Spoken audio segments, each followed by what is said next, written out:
Good morning. What time is it? 6:30 here. I'm just out here in makeup, as you can see. Yeah, coffee and electrolytes. It's my fourth attempt at starlight because the dogs in Thailand, you get a lot of wild dogs. The stray dogs are, but they're fine. They're not aggressive or that. I've never had any problem. They're called soy dogs. Soy means street in Thai, but the ones that they were barking away. So this is my fourth attempt. What you'll find this week, I think now, things are just going to go quiet at Rangers. Look, we've had a huge anticipation of the new manager, the new board coming in, but now there's not much. I can't see there being much news for a while. You know what I mean? Because the interviews have been done, the press releases been done, the razzmatazz and the blue room, etc. The transfer window doesn't open until the 16th of June, so I think there's going to be a bit of what are we going to do now as fans, and especially those of us online.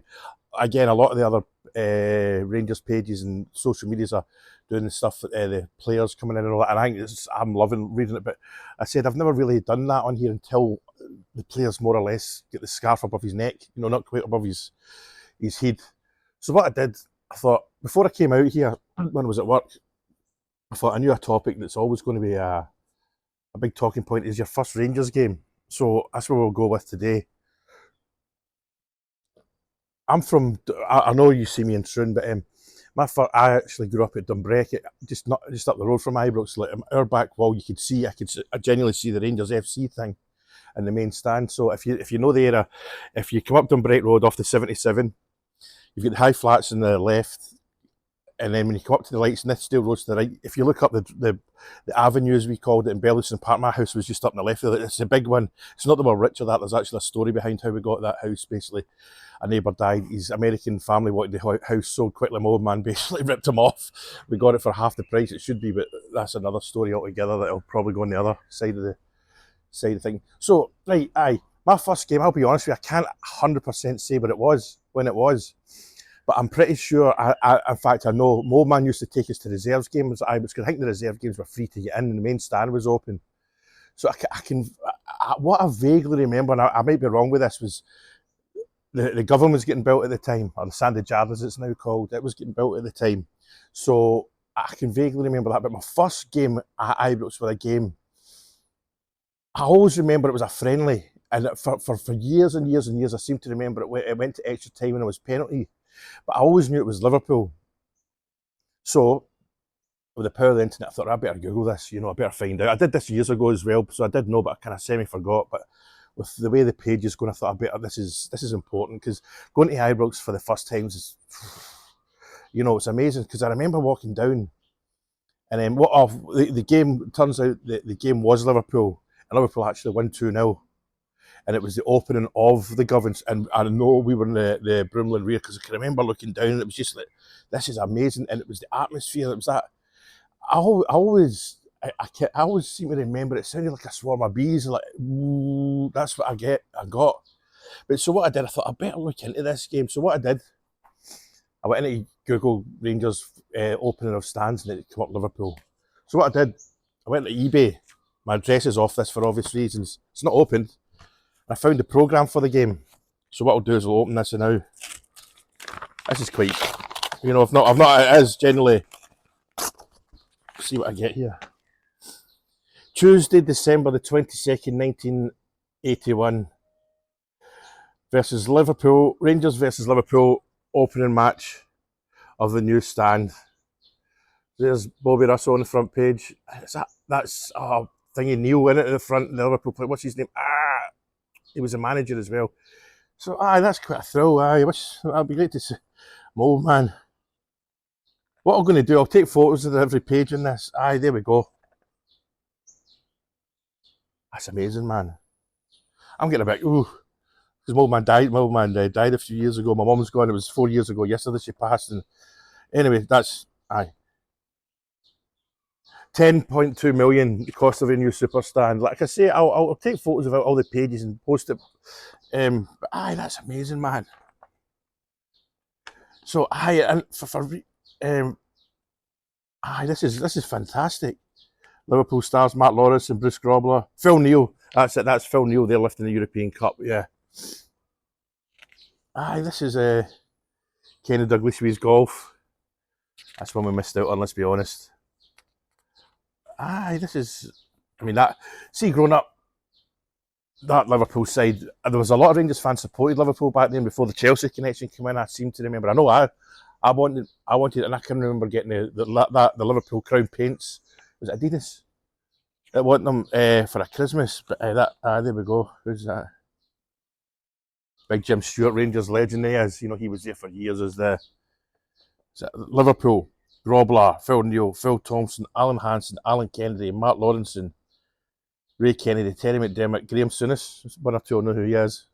Sammy Lee was a great player. Craig Johnson, who invented the Adidas Predator. I've got another story about that as well. I've got a friend of mine that I grew up with was involved in designing one of the Predators, which is mind blowing. Not the technical, not the rubber and the technical side of it, more the actual what it looks like. Craig Johnson, Kenny Dalglish, David Johnson, Ian Rush, David Fairclough, Steve Ogrozovic. Right, Rangers. Here we go. Jim Stewart, Sandy Jardine, Ali Dawson, Alec Miller, Gregor Stevens, Colin Jackson, Jim Bett. He was a great player. He should have come back to Rangers. David Cooper, Bobby Russell, DJ, Ian Redford, Gordon Dalziel, John McDonald. John McDonald was actually my first hero as a grown up. Colin McAdam, Billy Mackay, and Tommy McLean. This is brilliant. Melvins. There's so many things here. This is bringing so many of the old Rangers shop at the Cloton Road.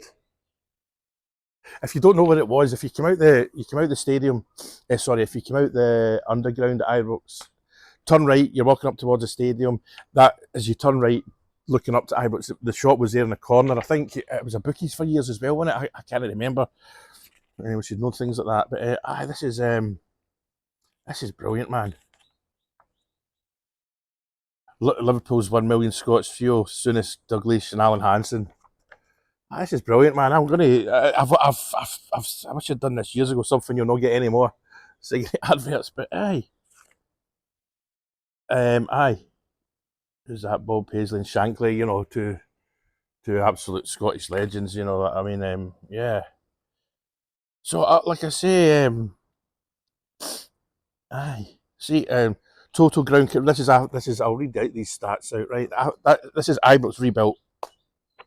You know, and I'll go into it. We'll go into talking about all that in a future day. I know I've got somebody lined up to help with that.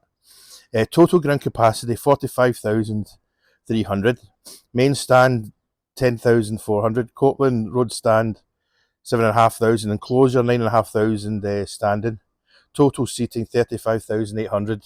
North stand 10,400, Broomland stand 7,500. The North stand, so that's what they call the Govan at first. I didn't know that. So there you go. Learn something every day, yeah. Clydesdale Bank. So, so if you, it'd be good for you guys to chat about what was your first Rangers game, because it's an important moment. Or was your first Rangers connection being given a strip, or watching them on the telly on a Saturday night or a Sunday afternoon? Because back then there was only one game recorded, and it was there was only one set of cameras at a match back then, you know. And the only live game you got, I seem to remember, the only live game you got was the Scottish Cup final and the League Cup final. There wasn't even the Rangers Celtic game wasn't live then. It went on to one game a season outside the Cups live. Obviously that was a Rangers Celtic game, but I may be wrong there, and please correct me if I'm wrong. But and at once, I mean, after that we went to Ibrox regularly. Let's say we would leave the house at 23 and be in Ibrox at 5:2. And my old man was a copper, so we used to get he was in Govan at the time as well, and he used to get free tickets for us as well. I remember there were these pink things, and it was a plain clothes copper that used to give them that they were at Ibrox. And we used to go into the West Enclosure. And you know what? There's something that I always, and I can see it right now, used to come in, and you know where the turnstiles are at the Enclosure. I always go and look at the one that me and my dad walked in when I go to Ibrox. But I walked in, and as you walked up into the Enclosure, do you know something I always remember? See the goals at the Copeland Road end. They seemed to shine dead bright, because back then we didn't have it wasn't a round post, they were square. with the red stanchion at the back that held the net in place. And I just seem to remember the goalposts were so bright. You know, I know it's a kind of weird thing, but these are the little things outside winning games that you remember, you know. So if you've got any other stories about your time at Ibrox, stick them in the comments and we'll get it's a good comment. It's a good topic for a Monday, because like I say, I think we need to be prepared for things to cool down a bit. All it'll be now when it comes to the club in the present day will be the rumour mill, with this player coming, that player coming, and I tell you what, that's all it'll be, is rumours, because Rangers, as we know right now, are as tight as a duck's, you know what. Right, so Monday, coffee, electrolytes, Rangers chat, 6:30 in the morning. Oh, it's 22 now. I'll get about 20 messages to answer. Oh yeah, I'll do another post about this separately after this one, alright? But anyway, as I say, enjoy your Monday. Hope it's an easy day at work. And remember, the future's bright. Cheers.